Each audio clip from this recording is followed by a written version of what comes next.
നമ്മളുടെ കാറ്റഗിസം ഡിപ്പാർട്ട്മെൻറ്റിന് അല്ലെങ്കിൽ വിശ്വാസ പരിശീലനത്തിന് വേണ്ട 3 ക്വാളിറ്റികളാണ്. ആ ക്വാളിറ്റികൾ വളരെ പ്രധാനപ്പെട്ട ക്വാളിറ്റികളാണെന്ന് ഞാൻ വിശ്വസിക്കുന്നു. അവർ കാറ്റഗിസം, നമ്മുടെ വിശ്വാസ പരിശീലനം എന്ന് പറയുന്നത് ഷുഡ് ബിക്കം മോർ അഫക്റ്റീവ്.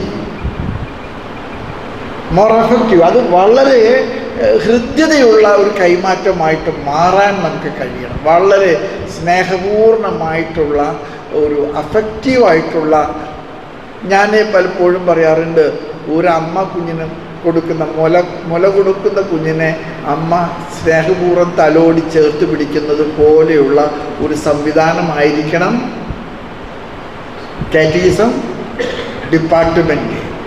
നമ്മൾ പലപ്പോഴും തലയ്ക്കകത്തേക്ക് കുറേ കാര്യങ്ങൾ പറഞ്ഞു കൊടുക്കുന്നുണ്ട്. പരീക്ഷ കഴിഞ്ഞോടുകൂടെ അത് അവൻ്റെ ജീവിതത്തിൽ നിന്ന് പോകുന്നു. നമ്മളുടെ ഇൻഫർമേഷൻ ഒന്നും തന്നെ ഒരു ട്രാൻസ്ഫോർമേഷനായിട്ട് മാറുന്നില്ല. അതുകൊണ്ട് തന്നെ ഇൻഫർമേഷൻ എന്ന് പറയുന്ന തലത്തിൽ നിന്ന് ട്രാൻസ്ഫോർമേഷൻ തലത്തിലേക്കുള്ള ഒരു വലിയ പരിവർത്തനം വേദപാഠത്തിൽ അല്ലെങ്കിൽ മതബോധന കേന്ദ്രത്തിന് ഉണ്ടാകണമെന്നാണ് എൻ്റെ പറയുക. അഫക്റ്റീവ്. അതുപോലെ തന്നെ വളരെ പ്രധാനപ്പെട്ടതാണ് അട്രാക്റ്റീവ്. വിശ്വാസ പരിശീലനത്തെ കുട്ടികൾ സ്നേഹിക്കണമെങ്കിൽ അതിനെ കുറേ കൂടെ അട്രാക്റ്റീവ് ആക്കണം. അത് ടെക്സ്റ്റിൻ്റെ അകത്ത് നിന്നുകൊണ്ട് ഉള്ളടക്കത്തെ അട്രാക്റ്റീവ് ആക്കാൻ നിങ്ങൾ നടത്തുന്ന ഒരു പരിശ്രമമായിരിക്കണം. നിങ്ങൾ ടെക്സ്റ്റ് ബുക്കുകൾ കുഞ്ഞുങ്ങൾക്ക് പറഞ്ഞു കൊടുത്തിട്ട് വീട്ടിൽ പരീക്ഷ നടത്തി ടെക്സ്റ്റ് മാത്രമല്ല, അത് അവനെ അട്രാക്റ്റീവ് ആക്കണം. ആ അട്രാക്റ്റീവ് ആക്കിയാൽ മാത്രമേ കാറ്റഗിസം ഡിപ്പാർട്ട്മെൻറ്റ് ഇഫക്റ്റീവ് ആവുള്ളൂ. അതുകൊണ്ട് തന്നെ കുഞ്ഞുങ്ങളിലേക്ക് കടന്നു ചെല്ലാനായിട്ട് ഉള്ള നിലപാടുകൾ ഞാൻ അവസാനിപ്പിക്കുന്നതിന് മുൻപ്, ഞാൻ മെത്രാനായത് 2010 പോളിപ്പിതാവൊക്കെ ഞങ്ങൾ ഒന്നിച്ചാണ് മെത്രാന്മാരായത്. ഞങ്ങൾ ആ കൊല്ലം തന്നെ മാർപ്പാപ്പയെ കാണാൻ ഇടയായി. നമ്മൾ ആദ്യം കണ്ടത് ജോൺ പോൾ മാർപ്പാപ്പയാണ്. ബെനഡിക്റ്റ് 16 മാർപ്പാപ്പയെ ഞങ്ങൾ ചെന്നപ്പോൾ ആദ്യം കണ്ടത്. മാർപ്പാപ്പ നമ്മുടെ സഭയെക്കുറിച്ച് പറഞ്ഞ 3 കാര്യങ്ങൾ ഇപ്പോഴും എൻ്റെ ഓർമ്മയിൽ ഞാൻ സൂക്ഷിക്കുന്നുണ്ട്. മാർപ്പാപ്പ പറഞ്ഞ 3 കാര്യങ്ങൾ. ഒന്നാമത്തെ കാര്യം, നിങ്ങളുടെ ജനത്തിൻ്റെ ഏറ്റവും വലിയ കോൺട്രിബ്യൂഷൻ ഫാമിലികൾ ഫെയ്ത്ത് ട്രാൻസ്മിഷൻ സെല്ലുകളാകുന്നതാണ്. നമ്മുടെ കുടുംബ പ്രാർത്ഥന അത് വളരെ പ്രധാനപ്പെട്ടൊരു കാര്യമാണ്.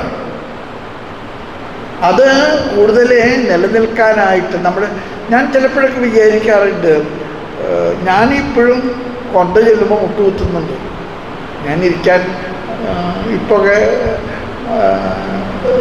പരിശ്രമിക്കുന്നുണ്ട്. പക്ഷേ ഞങ്ങളുടെ വീട്ടിൽ മുട്ടുകുത്താൻ ഇരിക്കാൻ സമ്മതിക്കുകയില്ല. കൊന്ത കഴിഞ്ഞിട്ടിരുന്നു. Very strict. അത് ഒരു വലിയ ചിട്ടയായിരുന്നു.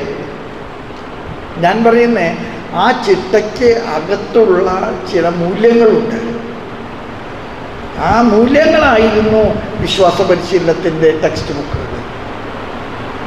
ഞാൻ ചിലപ്പോഴൊക്കെ വിചാരിക്കാറുണ്ട്, ഈ കൊണ്ട നമസ്കാരം പ്രാർത്ഥനയൊക്കെ കഴിഞ്ഞിട്ട് നമ്മൾ സ്തുതി കൊടുക്കുന്നതുണ്ട്. അതിന് നമ്മൾ വിളിക്കുന്ന പേര് കൈകസ്തൂരി എന്നാണ്. അതിൻ്റെ ഒറിജിനൽ പേര് കൈകസ്തൂരി എന്നാണ്. എന്താ കൈകസ്തൂരി? കാരണവന്മാരുടെ വിശ്വാസ ജീവിതത്തിൻ്റെ സുഗന്ധം തലമുറയ്ക്ക് കൈമാറുന്നതാണ് കൈകസ്തൂരി. ആ വാക്കിന് ഒരുപാട് അർത്ഥമുണ്ട്. നമ്മൾ കളയരുത്. ആ വാക്കൊന്നും നമുക്ക് കളയാൻ പാടില്ല. കൈകസ്തൂരി കൊടുക്കുക എന്നാ പറയുക. സ്തുതി കൊടുക്കുക എന്നതിനെ വിളിക്കുന്ന പേരെന്താണ്? കൈകസ്തൂരി കൊടുക്കുക. എല്ലാവരും പോയി പരസ്പരം കാരണവന്മാർക്ക് സ്തുതി കൊടുത്തിട്ട് പിന്നെ അതെനിക്ക് തോന്നുന്നേ, നമ്മൾ അത്തരത്തിലുള്ള ചില മൂല്യങ്ങൾ ഈ ഡെയിലി പ്രാർത്ഥന, എൻ്റെ വീട്ടിൽ ഞാൻ അങ്ങനെ പറയുമ്പോൾ എനിക്ക് എളുപ്പമുണ്ട് പറയാനായിട്ട്. ദുഃഖ വെള്ളിയാഴ്ച മാത്രമാണ് പ്രാർത്ഥന ചെല്ലാത്തൊരു ദിവസമുള്ളൂ. ഞാനിങ്ങനെ വിചാരിക്കും, ദൈവമേ എല്ലാ വെള്ളിയാഴ്ചയും കർത്താവൊന്നും മരിച്ചിരുന്നെങ്കിലും എടുക്കും. ഈ ദുഃഖ വെള്ളിയാഴ്ച പ്രാർത്ഥനയില്ലാത്തതിൻ്റെ കാരണം അമ്മയുടെ തിയോളജിയാണ്. കർത്താവ് മരിച്ചു കിടക്കല്ലോ മോനെ, കേൾക്കില്ല. അപ്പം അതുകൊണ്ട് ഇന്ന് വേണ്ട. പക്ഷെ എനിക്ക് തോന്നുന്നത് സത്യം അതൊന്നുമല്ല. കാലത്ത് തുടങ്ങി പള്ളിയിൽ ഇങ്ങനെ മുട്ടുകുത്തില്ലാണ്ടത് തിരിച്ചു വരുമ്പോൾ അവശരായിട്ടാണ് വരുന്നത്. അതുകൊണ്ടാണ് ഒരുപക്ഷെ ദുഃഖ വെള്ളിയാഴ്ച. പക്ഷെ അമ്മ പറയുന്നത് കർത്താവ് മരിച്ചു കിടക്കുന്നതുകൊണ്ട് ഇന്ന് പ്രാർത്ഥന ചെല്ലിയാൽ കർത്താവ് കേൾക്കില്ല, നമുക്ക് നാളെ ചില. പക്ഷേ ഈ കുടുംബ പാരമ്പര്യങ്ങളിലൊക്കെയുള്ള ചില മൂല്യബോധങ്ങളുണ്ട്. ഈ മൂല്യബോധങ്ങൾ നമ്മുടെ കാറ്റഗിസം ഡിപ്പാർട്ട്മെൻറ്റ് കളയാതെ നോക്കണമെന്നാണ് എനിക്ക് പറയാനുള്ളത്. പലപ്പോഴും ഈ വീടുകളിൽ നടത്തേണ്ടത് വീടുകളിൽ നിന്ന് പള്ളിയിലേക്ക് നടത്താനുള്ളൊരു പരിശ്രമം. ഞാനൊരു കാര്യം വ്യക്തിപരമായിട്ട് നിങ്ങളോട് പറയാം, ഒരു പള്ളിയിലും അപ്പം മുറിക്കാൻ പാടില്ല. അപ്പം മുറിക്കേണ്ടത് എവിടെയാണ്? അത് വീടുകളിലെ പാരമ്പര്യമാണ്. അത് വീടുകളിൽ നിന്ന് എടുത്തു മാറ്റാൻ പാടില്ല. ഞാൻ പറയട്ടെ, അതിൻ്റെ പിറകിൽ വലിയ. അതുകൊണ്ട് വീടുകളിലെ നമ്മളുടെ ഒരു കാറ്റഗറ്റിക്കൽ ഒരു സെൻസുണ്ട്. നിങ്ങൾക്കറിയാം, വീട്ടിലെ അപ്പം മുറിക്കുന്നത് പള്ളിയിലെ കത്തനാരൊന്നുമല്ല. അച്ഛനവിടെ മാറി നിൽക്കാന്നേ ഉള്ളൂ. വീട്ടിലെ ആരാ അപ്പം മുറിക്കുക? കാരണവരാണ് അപ്പം മുറിക്കുന്നത്. ഇന്ന് ചിലത് നമ്മുടെ വീടുകളിൽ നടക്കുന്ന കാര്യങ്ങൾ നമ്മൾ വെട്ടിച്ചുരുക്കി അത് എവിടേക്ക് കൊണ്ടുവരാണ്? പള്ളിയിൽ ഞാൻ ഒരിക്കലും അത് ചെയ്യാൻ പാടില്ലെന്ന് വിശ്വസിക്കുന്ന ഒരാളാണെന്ന് ഞാൻ നിങ്ങളോട് പറയുന്നു. അതുകൊണ്ട് നമ്മുടെ കാരണവന്മാരുടെ വിശ്വാസ പൈതൃകത്തിൻ്റെ കൈമാറ്റം കുടുംബ പ്രാർത്ഥനയിലൂടെ. അതുപോലെ തന്നെ ഞങ്ങളുടെ തൃശ്ശൂർ ഭാഗത്ത് നിന്ന് വരുന്നതുകൊണ്ട് ഞാൻ പറയുകയാണ്, ഏറ്റവും കൂടുതൽ ആളുകൾ ഡെയിലി മാസിന് വരുന്ന പാരമ്പര്യമുള്ള ഒരു സഭ സുബ്രഹ്മണ്യ സഭയാണ്. അതിൻ്റെ പിറകിൽ വലിയ കാഴ്ചപ്പാടുണ്ട്. അതിൻ്റെ പിറകിലുണ്ട്. എല്ലാ ദിവസവും വിശുദ്ധ കുർബാന കാണണം, അല്ലെങ്കിൽ വിശുദ്ധ കുർബാനയിൽ പങ്കെടുക്കണമെന്ന് വിശ്വസിക്കുന്ന ഒരു വലിയ പൈതൃകം നമുക്ക് ഉണ്ട്. നമുക്ക് ആ പൈതൃകം നഷ്ടപ്പെടുത്താതെ നമ്മൾ സൂക്ഷിക്കണം. ഞാൻ അതുപോലെ തന്നെ പറയാൻ ആഗ്രഹിക്കുന്ന ഒരു കാര്യമുണ്ട്. ഇപ്പോഴാണ് വൊക്കേഷൻ പ്രൊമോഷനൊക്കെ ബ്യൂറോയൊക്കെ തുടങ്ങിയത്. പണ്ട് അത് വീടുകളിൽ നിന്ന് തന്നെയാണ്. ഇപ്പം നമ്മുടെ മിഷൻ ലീഗൊക്കെ ഉണ്ടല്ലോ, ചെയ്യുന്ന ശുശ്രൂഷ എത്ര വലുതാണ്. മിഷൻ ലീഗിനൊക്കെ നമ്മൾ ആധുനാവൽക്കരിച്ചുകൊണ്ട് അതിൻ്റെ ഒറിജിനൽ ട്രീറ്റൊക്കെ ഇപ്പോൾ അതൊരു സാധാരണ ഒരു സംഘടന പോലെ ആക്കിക്കൊണ്ടിരിക്കുക. മിഷൻ ലീഗ് ഒരിക്കലും ഒരു സംഘടനയായിട്ട് ഞാൻ കണ്ടിട്ടില്ല. മിഷൻ ലീഗ് എന്നും ദൈവവിളികളുടെ പ്രോത്സാഹനത്തിന് നടത്തുന്ന മനോഹരമായിട്ടുള്ള ഒരു പ്രാർത്ഥന കൂട്ടായ്മയാണ് മിഷനെ പരിചയപ്പെടാൻ.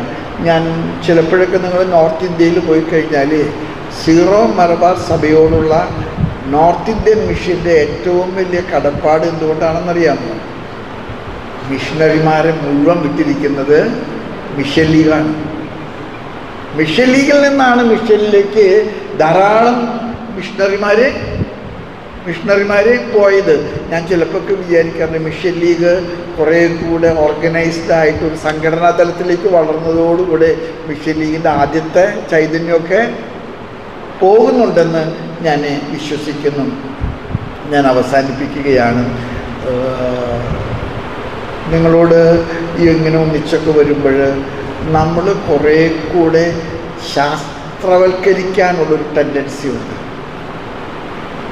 ശാസ്ത്രവൽക്കരിക്കാനുള്ള ഒരു ടെൻഡൻസി, ആ ടെൻഡൻസി അപകടമാണെന്ന് എനിക്ക് തോന്നുന്നത്. അതിൻ്റെ നൈസർഗികത കളയാതെ അത് സൂക്ഷിക്കുന്ന ഒരു സംവിധാനം നമുക്ക് ഉണ്ടാകണം. ഞാൻ പറഞ്ഞ കാര്യങ്ങൾക്ക് കുറേ കൂടെ ചിട്ടയും ക്രമമൊക്കെ വരണമെന്നുള്ള കാര്യത്തിലൊന്നും എനിക്കൊരു അഭിപ്രായ വ്യത്യാസമില്ല.